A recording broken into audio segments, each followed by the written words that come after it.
Do you know where the term nonsense comes from? Does anybody know? Nonsense comes, I think, from France, end of the Dark Ages. And they had been, France, the revolution went horribly because they hated religion. And religion and God had been confused. They're not the same. God is God. Religion is separate.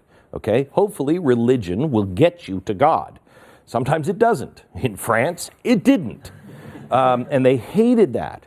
And so when the church started losing its grip on people because everything was written in Latin, the average person couldn't read it. And so you would say, wait a minute, why do I have to do that? And the politician would say, well, because it's a law, and our law is backed up by God, right, preacher? And he'd go, oh, yep, it's right in this book that you can't read, okay?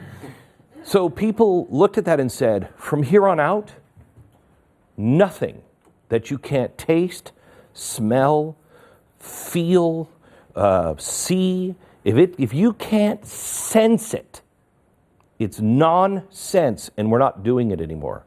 Because anyone can drill anything into you, okay?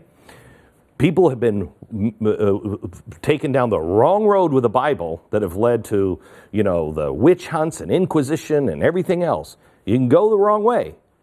You have to do it, but the Enlightenment was not just about God. It introduced two new things. What were they? You had God already. The world was operating under God. But what had been squashed? Science and reason. Reason is where it comes in. Don't take somebody's word for it. And this is one of the problems. There's nobody doing critical thinking now. You're told something and you're like, yep, okay, that's it. Nobody raises their hand and says, wait a minute, why is that true? Who said that was true? What was the argument against that?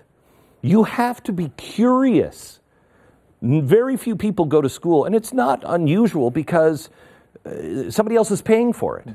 But believe me, if you ever drop out of school and then later decide to go back and you have to pay for it yourself, it'll be a different experience.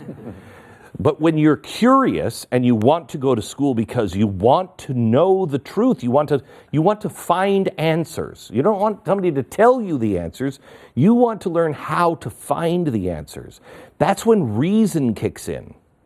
So when somebody introduces a self-evident truth, what did Thomas Paine write that started the American Revolution, that got us to the Declaration of Independence? Does anybody know? What was the name of Thomas Paine's? Yes. Common Sense. Common Sense. So what is that? Reason. Reason. Listen, people. You know this, and this because you've been taught it. But let's look at this situation. Do these two fit? No, they don't. Now, if you're blindly indoctrinated, which I think is happening now in America to a lot of people, in fact, most people have been indoctrinated. I was indoctrinated. They don't plug reason into it. And so you just take it, and that's dangerous. But when I engage with you and say, here are the facts, question everything, take it home, tear it apart, toss and turn, argue with it. What does the word Israel mean? Does anybody know? Yes. One who wrestles with God. God wants you to wrestle with him. He wants you. He's your dad. And any dad doesn't want you to stay away from fear and just go, yeah, that's my dad, and I don't know anything about him, and I'm not going to ask him anything, because if I do, I'm being used by the devil. And no, he wants you. He wants you to know him. Wrestle with him. Argue every step of the way, because believe me, he has the answers. And if you've ever read, how many people have read Plato? Okay? Everybody here should read Plato. You will realize, and then maybe give it 5 more years, you will realize that every question that you have boiling up in you, that you're like, I don't know, this doesn't make sense, is in Plato. Same questions. Different answers. Some of them don't even have answers. We're all going through the same thing over and over again. It's made for us to question ourselves. It's made for us. That's why I said, you're going to have to choose freedom yourself. You're probably going to have to do it, unfortunately, at war.